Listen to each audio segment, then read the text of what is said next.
Okay, now we're live. We're recording. So again, we covered arguments last time. An argument, again, in our sense of the word, is always going to involve some evidence that's going to be offered in support of some conclusion. And last time we talked about what to look for. How do we know whether an argument is a good argument or whether an argument is a bad argument?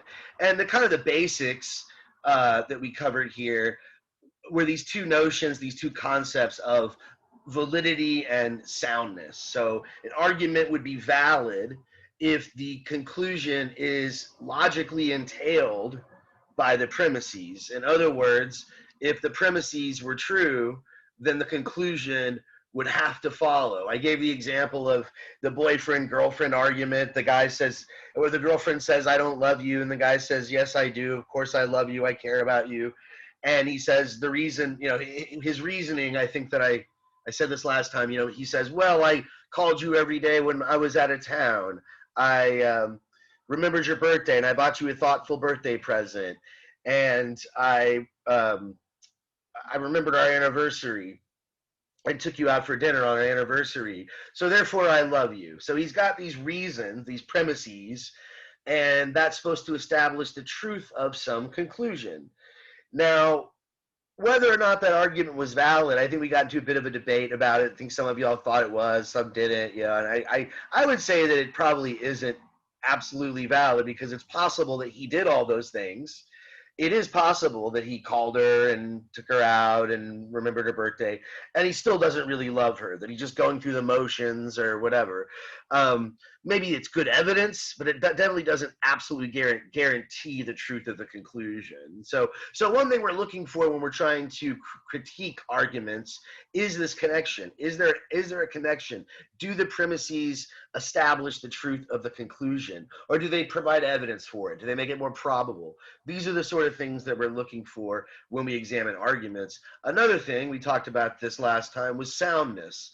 An argument is sound if not only it's valid, not only is there this connection between the premises and the conclusion, but also all the premises are true.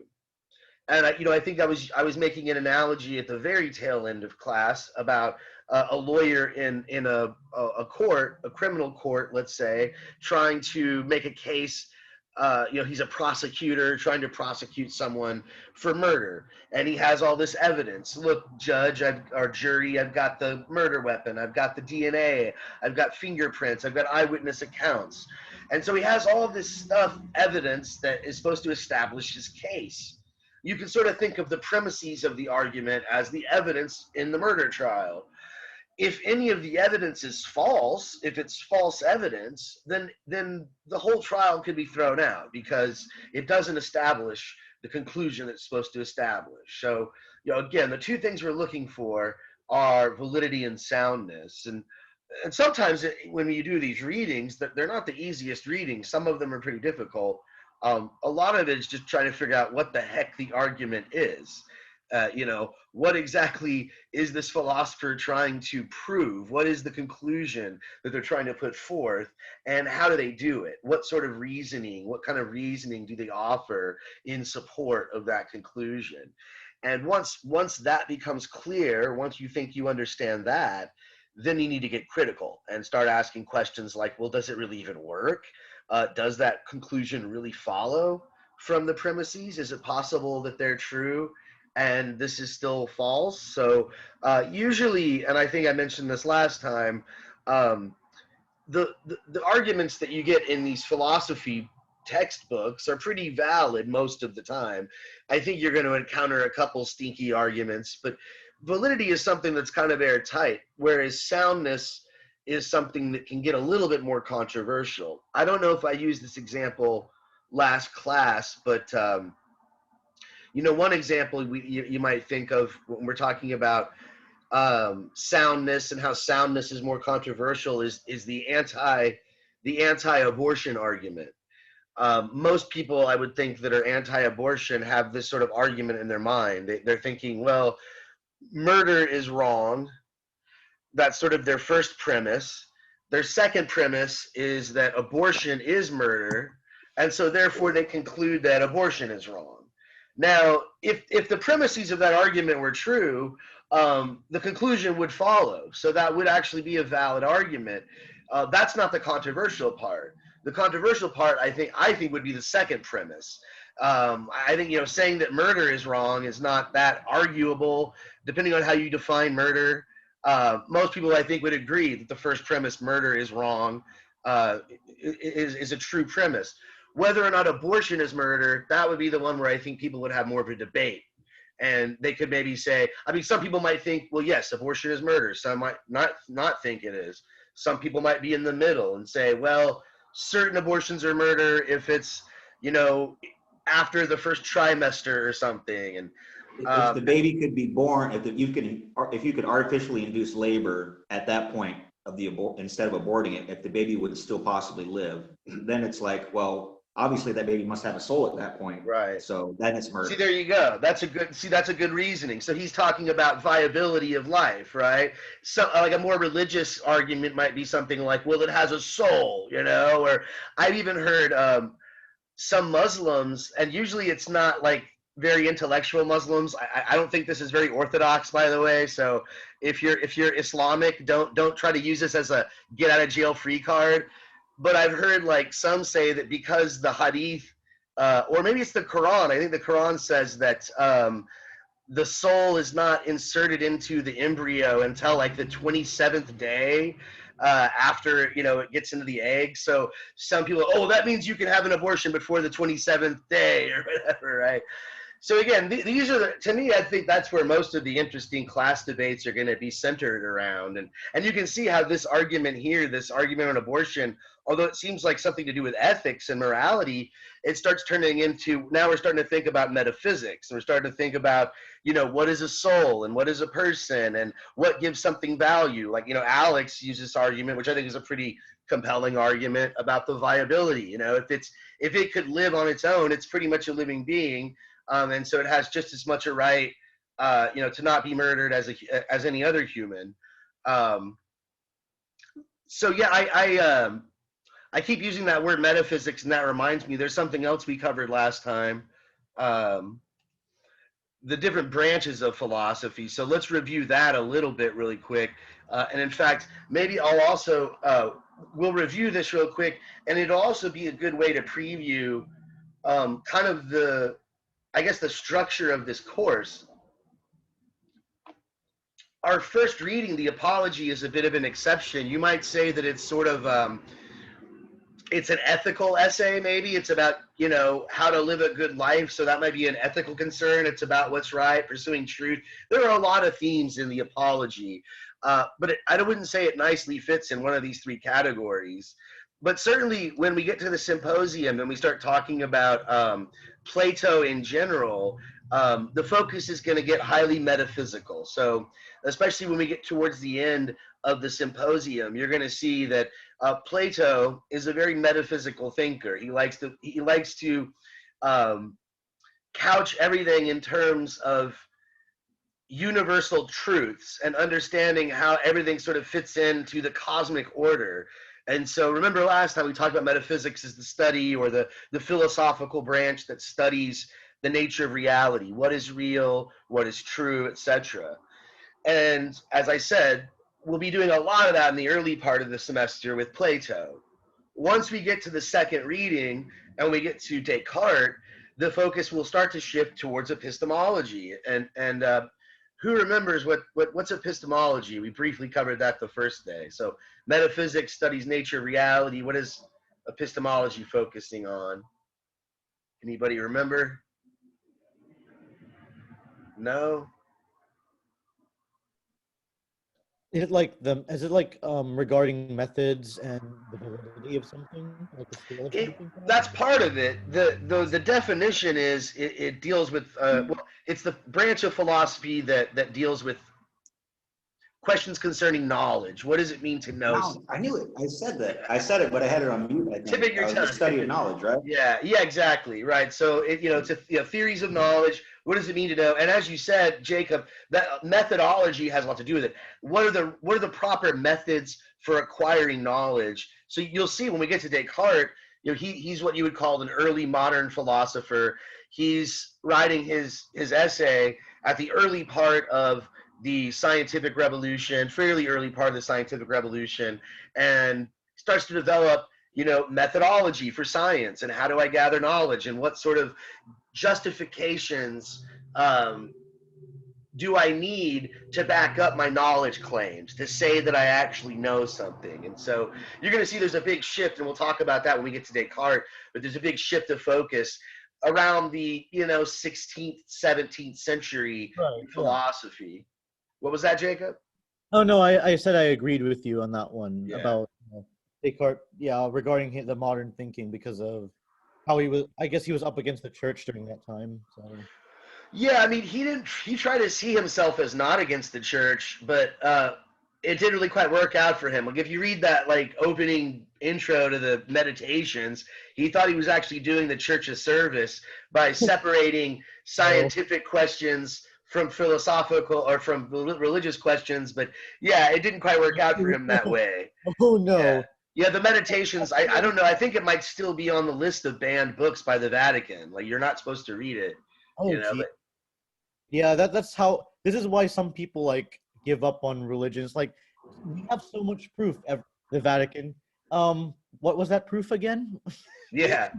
Well, I think that's the thing is like we're going to see when we get there, when we get to Descartes, he provides a proof for God's existence. So, he claims to be this theologically sound philosopher. But I think, unfortunately, that part of the Meditations isn't quite as convincing as his skeptical stuff, right? As his doubtful phase and doubting things. Yeah, So, I can see what you mean right there. Yeah, skepticism always bad there. yeah. So when we get to the end of the semester, like once we start to read Sartre, this is like post World War II. The focus then primarily, at least in this reading that we're looking at with Sartre, is ethics and value, and how do we live in this world where the Holocaust is possible? How do we organize society? How do we find meaning and value in the modern world? And so that's kind of how the class is loosely going to break down. Again, that first Plato reading, although I mean, ostensibly the subject matter of the symposium is love, right? It's eros. What is love? And all these different views about love. But when we get to the end of the reading, you're going to see that even Plato's view of love is highly metaphysical, and sort of has to do. It's very cosmic, right? It has to do with sort of this order of reality, and so you'll see when we get there. And then when we get to Descartes, of course, the focus will be, especially the essay that we've chosen for this class, the focus will be on epistemology and then ethics. And then I guess you could say Nietzsche, in a way, Nietzsche is sort of a philosopher's philosopher, although he's pretty controversial and he's not that well liked by all philosophers. At least the reading that he's very critical of Western philosophy in general. And so it's a good way to finish off the course, beyond good and evil. You might argue that in a way, and I just thought of this the other day, that the first reading that we're doing, the Apology, is kind of the case for philosophy. It's the case for it. And then the end of the semester, when we read Nietzsche, it's almost like the case against philosophy. He's sort of the anti-philosopher. But anyway, that's, again, just sort of a preview of things to come. But let's talk a little bit about Plato's famous allegory of the cave. In a way, this allegory, this myth, is also a bit of a argument or a story in favor of philosophy. It's the case for philosophy. It's so many other things too. It's an allegory. It's a metaphor. Who's familiar? What does it mean to be an allegory? What is it? If something's an allegory, is anyone familiar with that term? If something's allegorical, It's a story that teaches a lesson. Good. That's a good way to put it. So yeah, it's a narrative, a story, a myth, however you want to put it. That it's supposed to teach a lesson. It represents something actual in the world, even though it's fiction. It's supposed to represent something real and tell you something about it. Like the tortoise and the hare. What's that? Like the tortoise and the hare. Yeah, exactly. Like all of Aesop's fables are pretty much allegorical, right? You know, story of the tortoise and the hare. What's the lesson of that story? Slow and steady wins the race. Race. Be patient. Yeah, patience, right? Patience is the virtue. I think Patience but persistence. the Yeah, bigger lesson is being patient in that one. Like, if you just be careful, then you're gonna win. yeah. Be thoughtful, right? I guess like the hare wasn't. He was overconfident. He wasn't really thinking. So overconfident that he wasn't Yeah, even like paying I can attention also to the agree. tortoise. Oh, I can also agree with that one. I Yeah, mean, there are a lot of lessons you can draw out of it. I mean, yeah, not always that. They always say the main one, but there's even right. bigger subsets of values of life that might actually be useful to you. Well, yeah, the traditional, like if you ever buy like a collection of Aesop's fables, they all end with like a one sentence, um, I don't know what you'd call it, like adage or saying or lesson. And I know that that one is slow and steady wins the race. That's how that one is always summed up. Uh, Um, but isn't like most of what Jesus says like allegorical in that like it oh gives him yeah, plausible, it like gives him deniability should he ever come under like scrutiny from is power. that why he does it? Well, I Yeah, mean, yeah, no, that's a good thing with yeah, allegories is that like you have yeah, plausible deniability. No, it's yeah. about a hare and a turtle. Yeah. Yeah. What are you Well, talking about? I don't know. To be fair, right? I want to try. I'm gonna try to. I get you got a point, and maybe like aspiring politicians should maybe take note of that. That's maybe a good point. But I think also too maybe it's more diplomatic. You know, like you said, you're talking about a tortoise and a hare. So if you're trying to explain that point to somebody, maybe it's softer. You're not saying, "Hey, dude, be more patient." You're not patient. Tell the story of the tortoise and the hare, and then they'll think about it and they'll come to that realization themselves. It's more of an indirect method of teaching. And so, Well, yeah, like it like don't, depersonalizes the story. it's a good way to like lead somebody or whatever. Like don't psychologists, they kind of like lead you to come to things on your own, like Right. say, and so like an allegory might be a Yeah, useful well, way. in a way, it seems like Plato is saying the same thing about philosophy. When we get into this story, you'll see. Someone was about to jump in though. Jacobs, you want to say something else, or Shelley? Oh, sorry about that. I was just basically chiming in on the fact that we do that all the time, tell allegorical things all the time. Like, Right, we always close it with, and we always close it with like, think about it, right. So yeah, and Plato does this a lot. He uses a lot of myths. He uses a lot of allegories to do this. They're ways, just like Alex talking about, Jesus using parables, or what they're called in the Bible, to sort of, to bring about some moral point, to make a sort of moral point. Um, with the allegory of the cave, we're getting not just, I think there's like all sorts of stuff here. There's metaphysics, there's ethics, there's politics, all sorts of stuff going on.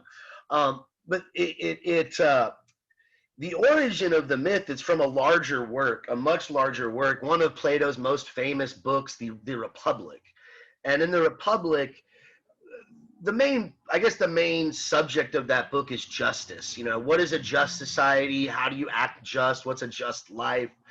And there's a section in the middle where Socrates is talking about how the society should be run, and particularly who should be in charge. And he says the philosophers should be in charge. And philosophers had a very mixed reputation. Some people thought that they were useless, and some people thought that they were kind of snakes, and they were not to be trusted. And so Socrates says, I understand why you would react that way, but let me explain what a real philosopher truly is and why they're the ones that should rule. And so he tells the story about this cave. He says, imagine there's this cave, and at the bottom, I've got this little illustration here of this supposed cave. You have these prisoners who've been kept, they've been held captive there their whole life. So all they know is this cave, and they've got their backs up against this wall. They're all chained up. They can't turn their heads around to see behind them.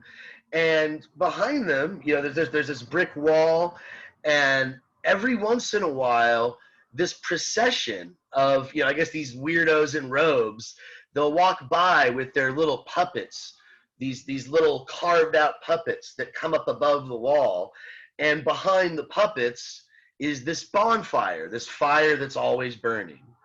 So you've got these prisoners down here, and all they have to see is the wall in front of them. So all they're seeing are these shadows being projected on the cave wall.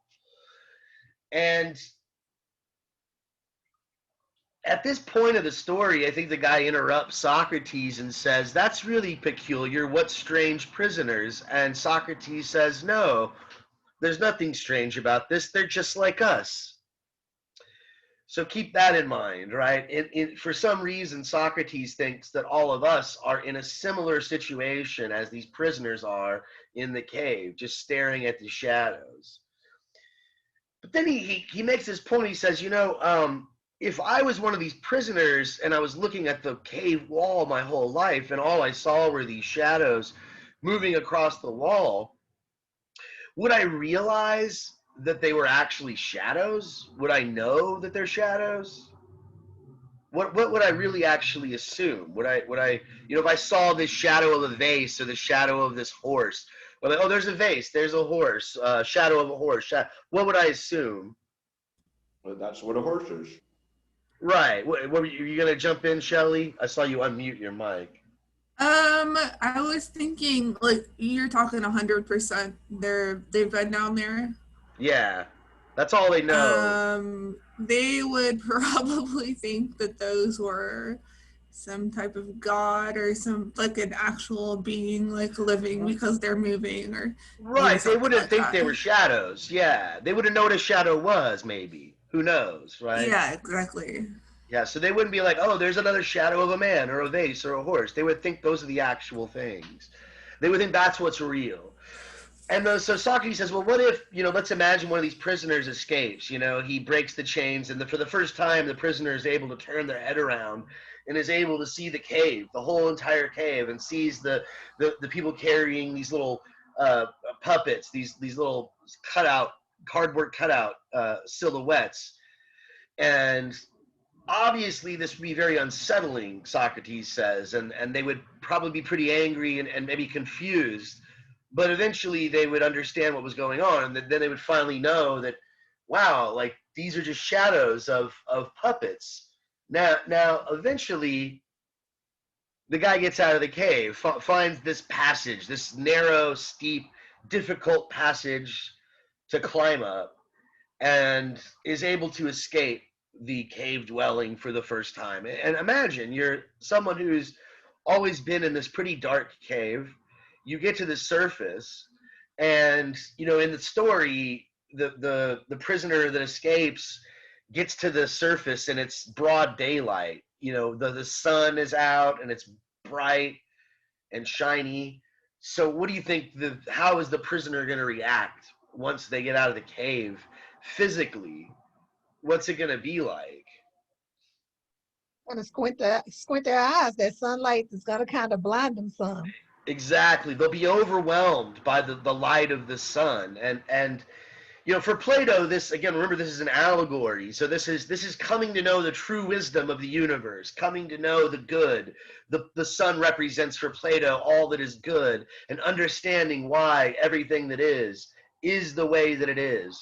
And so that first exposure to truth is overwhelming, and at first it's blinding, so the prisoner can't even see anything. It's just all one big blinding light.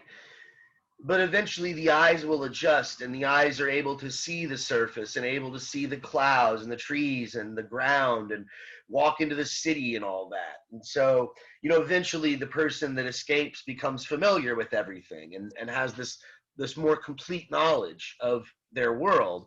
But this is obviously not the end of the story. Some of you might be familiar with this. What happens next, do you think? Yeah, Alex, you're about to. I was going to say, I was going to quote the Matrix there for a second. Why are my muscles so sore? You've never used them before. Yeah, right. Yeah, once you unplug, right? Like this was all, like, you could look at it that way. If you've ever seen the movie The Matrix, it's almost like these prisoners are plugged into the Matrix, right? They're not really seeing reality. They think it is, but they're not using their muscles either. They're just stuck there, sitting there. Now the guy's moving around. Maybe his body's pretty sore. But once his muscles get used to gravity and actual moving around, And once the knowledge is there, what's the next move, do you think? What would that person want to do?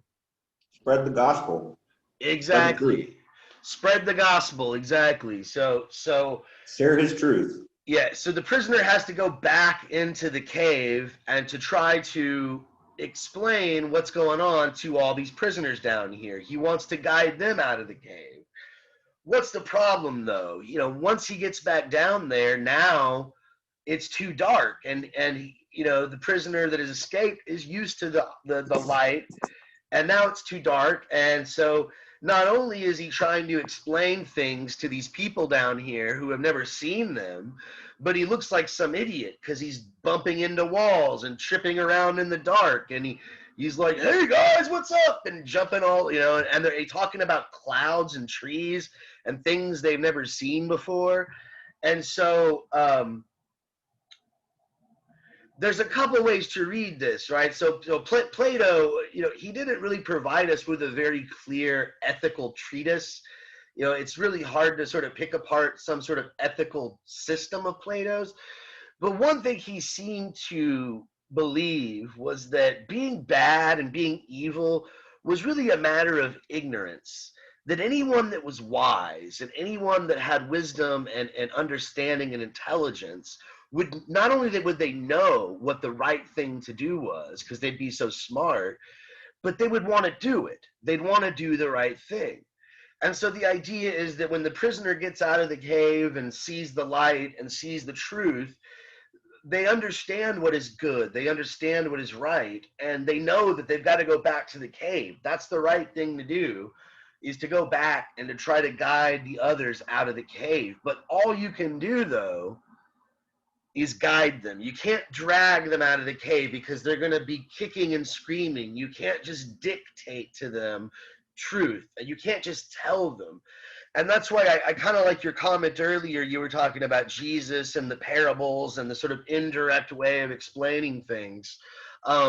Maybe this is a good way, a good tactic to get them out of the cave. You can't just say, this is the truth, you guys are idiots, those are shadows, I know you think they're real, but they're not.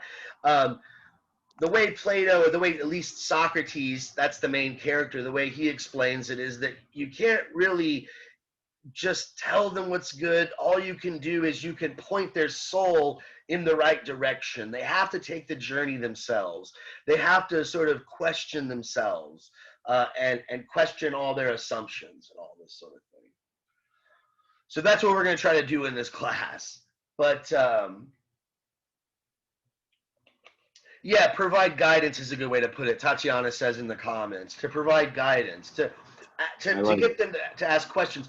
Alex, you were going to say something? Yeah, I like the phrase that some call it manipulation, others call it leadership. Yeah. Well, I guess for Socrates would argue that leadership is, if it's good leadership, then some sort of form of manipulation is actually justifiable. In fact, I'm glad you mentioned that because it kind of brings me to another point about this story. And, you know, like I mentioned, it has a very strong metaphysical element to it. It has ethical elements to it. But there are also political elements in this story. And one thing you might think of is that the way that Plato has presented it is that we're all in a similar situation. Like we're all in the sort of cave situation and we have to break these chains. And if we're in the situation, then that means there's somebody here who is projecting these shadows onto the cave wall. So who do you think he's referring to in this story? Who is it that presents this picture of the world that is somehow distorted and false, that is just really a shadow of the media? I like that answer. To me, that's the most obvious answer today.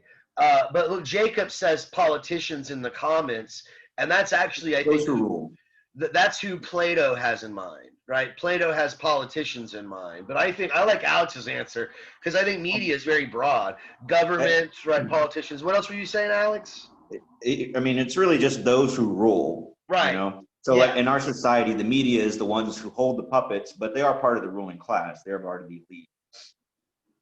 I mean, they're doing that manipulation and smokescreen on behest of their government masters or whatever you want to call it, corporate masters, loan masters, etc. Exactly. Yeah, and I'm glad Ronnie he put this comment in the chat box, and I'm glad you did, because this also reminds me. I've got to add this other point. So Ronnie says in his time it could be the fake and ignorant philosopher. Not the true philosopher though. For Plato, and this is where it gets a bit elitist.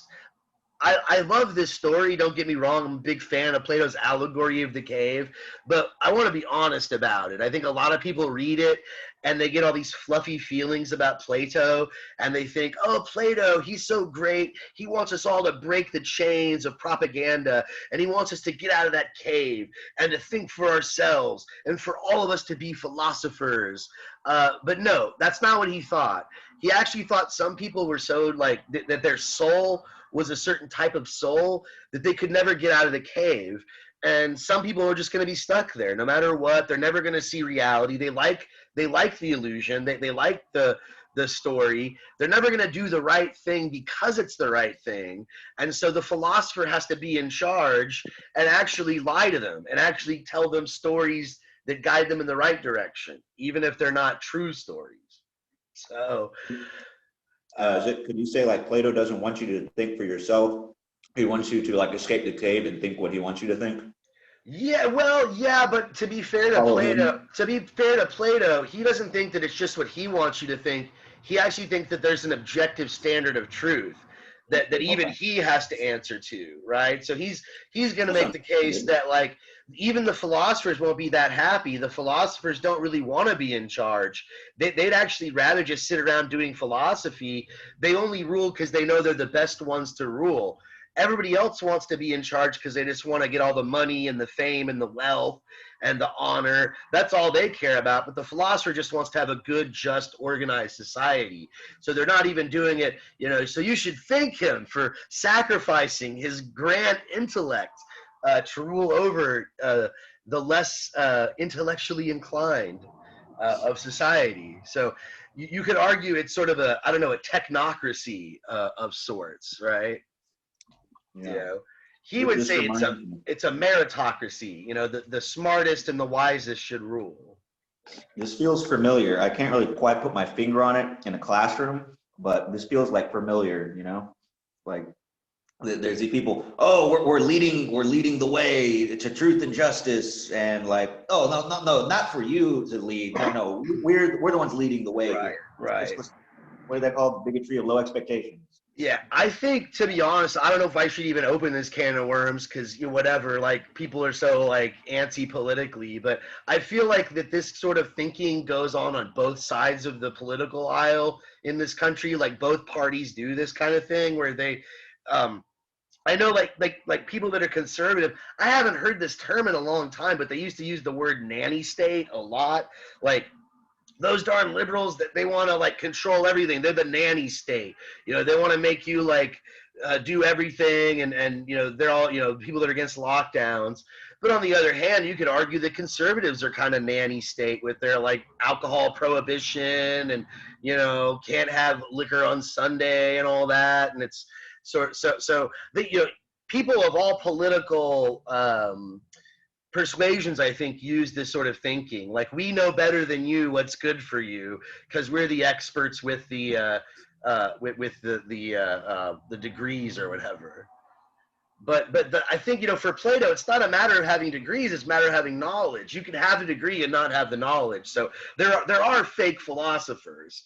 But somebody mentioned that I'm looking at all these some great comments here in the chat box. So let me address some of them. Jacob says, I think the USSR, China, North Korea is modern proof of Plato's story. No, I think in those cases you get very obvious, very blatant examples of governments that propagandize their populace. What is it? North Korea, they think that Kim Jong-il, the father, the guy that died of like 10 years ago, that he hit a hole-in-one on his like first time playing golf, and that when he was born there was like thunder like cracking, and you can't criticize those in power. That's something that actually I think Plato would have advocated for, believe it or not. Plato, again, his ideal society is probably not what you would expect it to be. This person who is such a, you gotta think and be a good philosopher. He seemed to be very authoritarian.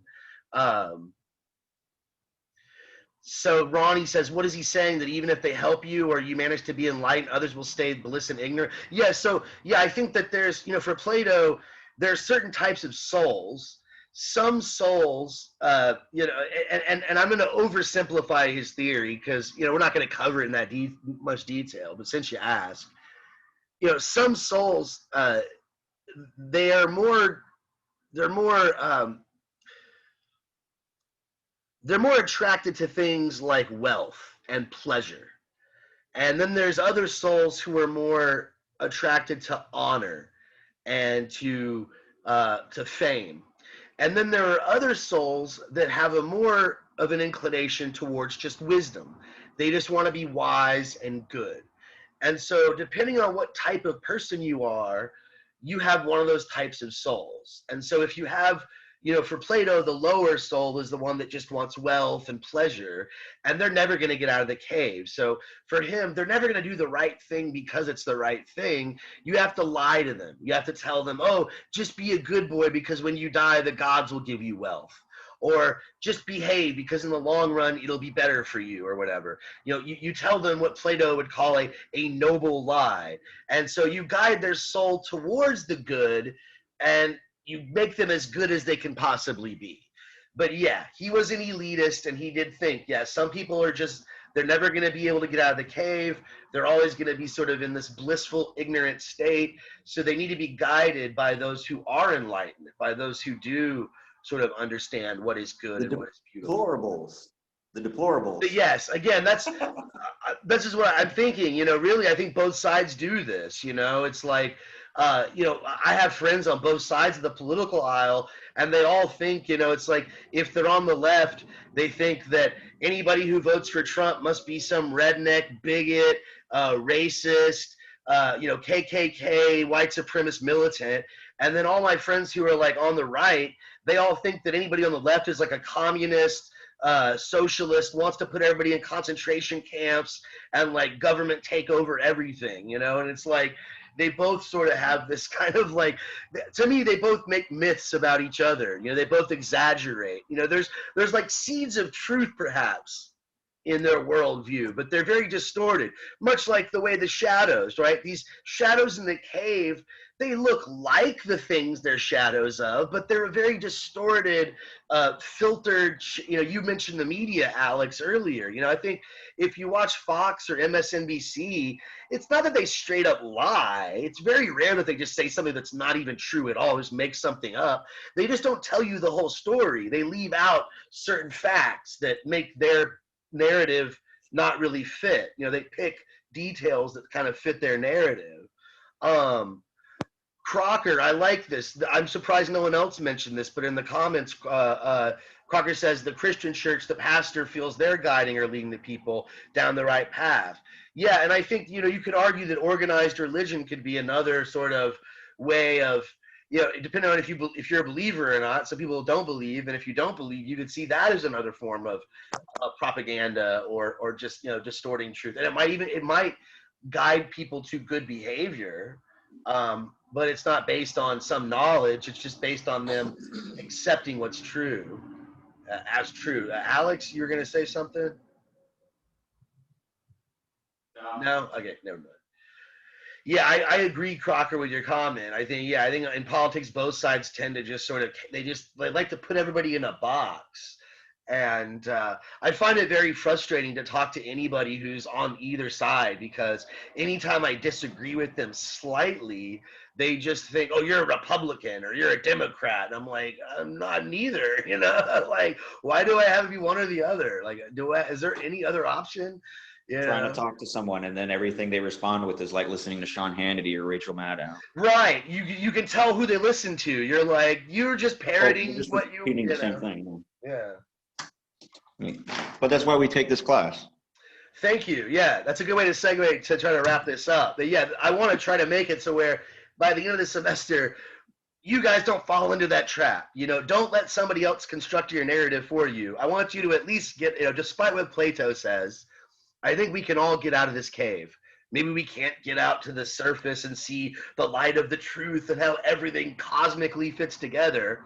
But we can certainly get up behind these guys with their puppets. You can watch your Fox News, you can watch your MSNBC, but you got to be aware that they have a bias. That they're trying to present the news in a certain way. To me, we live in a world where it's kind of hard to make up your mind if you're really honest and you try to, like I do, get your news from several different sources. You try to find different angles and different sides of the argument. It's really hard to sort of decide, like, where am I going to fall here? I think the best you can do, though, is, again, look at different points of view and always understand that they're all biased, right? They're all coming from some source that probably has some personal bias, maybe a political bias, or some axe to grind. Let's see. I've got a couple comments here. Khan says, maybe there is no such thing as truth, only what a person perceives to be true. Perceptions based on our senses, surrounding world. Anyone who can influence your sense or your surrounding has the ability to influence your sense of truth.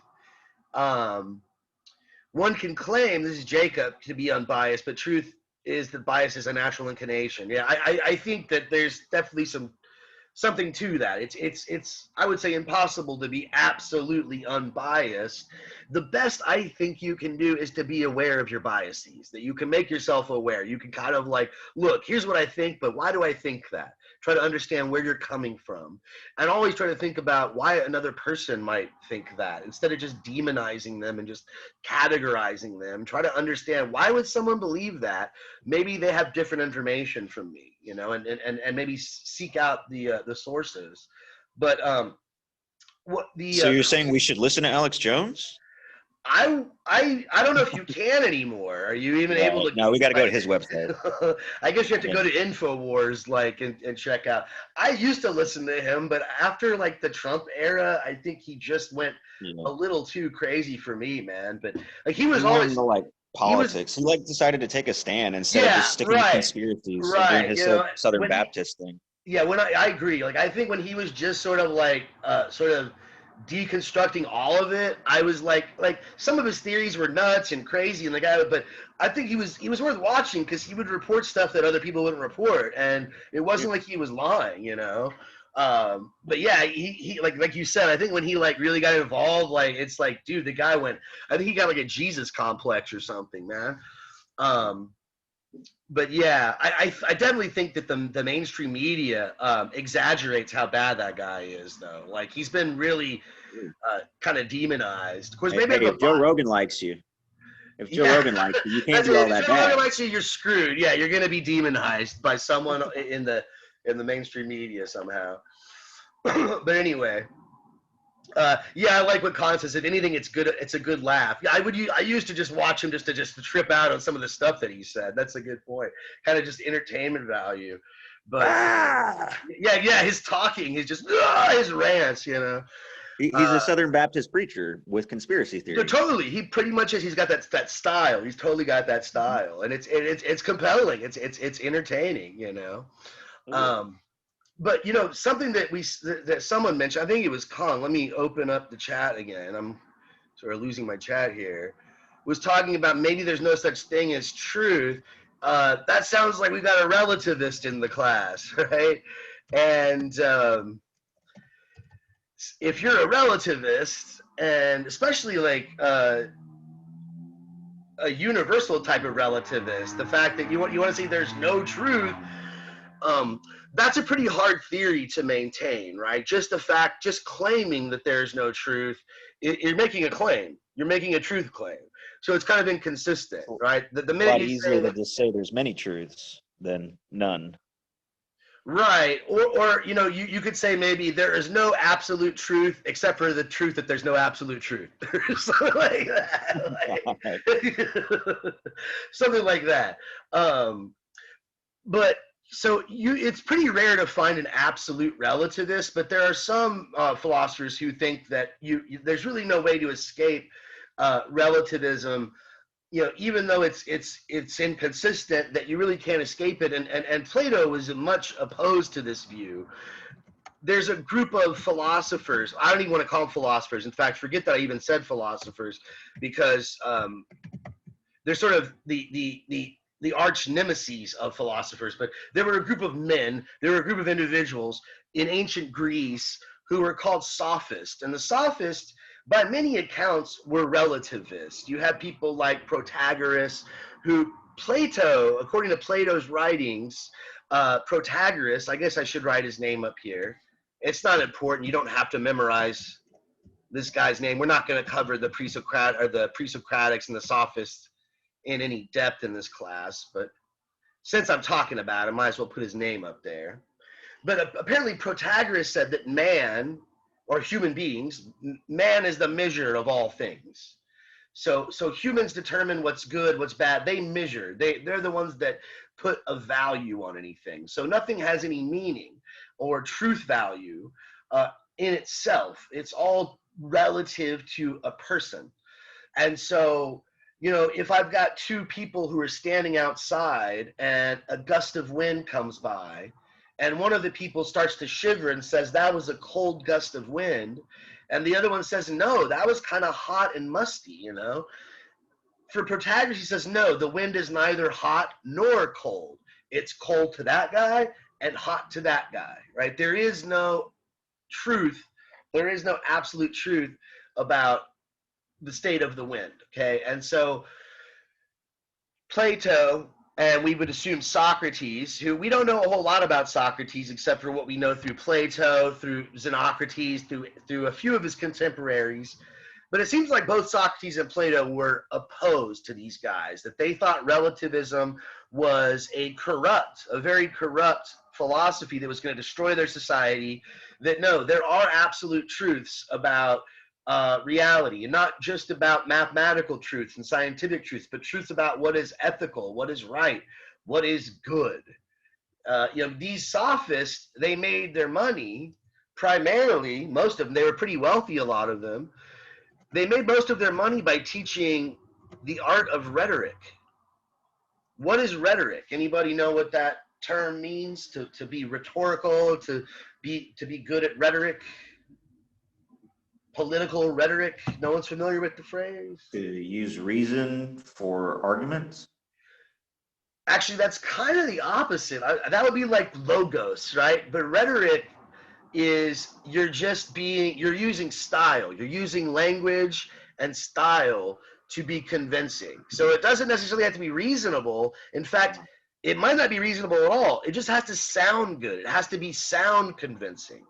Hence the word sophistry. Right. Exactly. The word sophistry, and maybe I should type that up here because probably quite a few of you are not familiar with it, but sophistry is considered an insult. You say that, that essay that you wrote is just nothing but sophistry. That's an insult to a philosopher. That's, you're presenting something that it might seem like a good argument, but under the surface, when you actually look at the reasoning, it's not valid. And so, the sophists were known for teaching you how to argue for both sides of an argument. So it didn't really matter what the truth was, and it didn't even matter if there was truth. What really mattered was, well, what do you think mattered? Why would you want to learn rhetoric, and why would you want to learn how to be convincing? What kind of skill why would that be such a useful skill back then, do you think? Defending yourself in court. Right, of course, yeah. When you read the Apology, you find that out. You have politics. But yeah, certainly politics is the more obvious answer, right? To be a very influential politician. So influence people. That's the purpose of it, to influence people. Yeah, what's the name of that book by Carnegie? How to Win Friends and Influence People. Right. That's why you spend all this money for all these gurus, because you want to learn how to win friends and influence people. And so the way that the sophists would advertise their services, they would say that they would teach you, how to harm your friends and benefit your enemies and make sure that no harm came to yourself and make sure that all your affairs, both public and private, were well taken care of.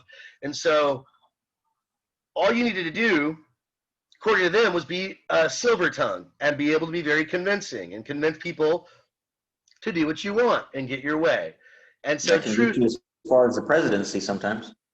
No, I think so. I think that, and this is why Socrates and Plato hated democracy. They were very anti-democratic because they thought that if you allow everyone to vote for president, it's just going to be a giant popularity contest. They're not going to vote for what's right and what's true and what's good. They're going to vote for the guy that tells them the best lie. And so, they were very anti-democratic. I think there's a way around this. You just have to educate your populace to think critically and to be able to see through bull crap con artistry. But, we shouldn't blame Trump. We should blame the media for. I agree. I don't know if we should get into that because we might get into a big debate, but I'm totally with you. And that's one thing that I really got angry with the whole Russiagate thing. For one, I don't think there was a lot of evidence to suggest that they had that much influence on the election. But even if they did, I think that's an indictment on the American people that we were so uncritically thinking that some silly post on Facebook, they were obviously really lame. That's what swayed the election. I think you're right, Alex. I think it had a lot more to do with the media coverage and the way the media played it than anything else. But anyway, so I digress. But yeah, I think, sophistries, the sophists, for them it was all about power, and truth had nothing to do with that. It was all about what was good for you, and so, for Plato, for Socrates, they saw these guys as the enemy. I mean, they were friends. They actually hung out with Protagoras, and they were civil to each other, but they were definitely philosophical rivals. I've got a comment here for Khan. He says, relativism doesn't mean that none of it matters. There's no truth, but there's always multiple perspectives, and that we benefit from learning from all sides to gain a more clear understanding. Yeah, but see, you're not a relativist then, because if you want to, you're basically saying, okay, so we've got different perspectives, and none of them are good, but there is a good one. There is one that is the best one. And maybe we'll never get to it. Maybe we'll never find that best ethics, but some are better than others, and we'll eventually, and through argumentation, through reasoning, through learning from our mistakes, we will develop better and better ethical systems, or at least we can. But that's assuming that, again, there's a standard. Relativists are going to say there's no standard. The standards are completely arbitrary. I could just say murder is wrong, and it doesn't matter because it's not wrong or right. It's just an interpretation of something that happens. And so that would be a strict relativist. So I would say you don't sound like a relativist. You sound more almost like Aristotle or some sort of contextualist, where you're going to say, well, there's no universal code. There's no right answer for every possible person, every possible situation. But there are sort of general, there's a general sort of consensus that comes about, and there is a right way to do things in certain situations. There is such a thing as being correct. But for the sophist, there's no thing that's just correct in itself. It's either good for you or it's not good for you, and that's all you should really care about. This is sort of a lesson that apparently the sophists were trying to teach, and this is what Socrates and Plato thought was sort of, I guess, absolutely opposed, diametrically opposed to their pursuit, of philosophy and truth and justice and all that stuff. Well, I've only got 10 minutes left. I don't know if I should get started on the apology quite yet. So I don't know if I explained it that good. I could try to explain it again, Con, but I just noticed your comment. You're not sure if you understand the difference. So the relativist, absolute relativist, is going to say, look, there is no right, there is no wrong. What your comment suggests, your last comment, and you're saying, well, it doesn't mean that there's no right or wrong or that nothing matters. It just means that there are always multiple perspectives. That when you say we benefit, you're assuming that there's a good. How do we benefit, right? There's a standard being assumed. So again, the relativists say benefit who, right? There is no absolute benefit. There's no absolute good. There's no standard for anything. I could decide that I want to actually harm myself physically, and I don't need an argument for that, right? If I just decide I want to physically harm myself and I value that, then I can. Now, I think one thing that's kind of absurd about that is that, and I was talking about this in my earlier class, we spent a little bit more time on relativism in my ethics class, but it's really, I would say, impossible to actually be a relativist in practice. It's really it's just a theory, right? Nobody acts like a relativist. Obviously, we all act like we value something. You know, if you actually were an absolute relativist and said that nothing mattered, you'd basically be a nihilist. You'd basically be a complete nihilist that didn't care about anything. And why would you even get out of bed in the morning? You know, because you were hungry and needed food. So what? I'm hungry. I'm just going to starve to death, right? So it's not a practical theory. And honestly, to be fair to the sophist, we don't know a whole lot about them. And obviously, Plato didn't like them too much. A lot of what we know about them is through Plato. It's questionable how extreme they took their relativism. It's hard to say whether or not Protagoras was actually a strict relativist or he was more of a skeptic.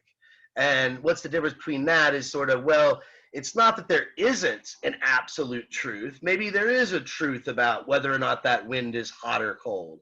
The problem is we can't get outside of our own perspective. We're stuck in our own way of seeing things. And so even if there's an absolute truth, there's no access that we have to it. All we have are our own beliefs. And sometimes our beliefs might coincide with other people's beliefs. But besides that, truth is completely elusive and always will be. So anyway, I'm running out of time, so I guess I'll go and stop the recording.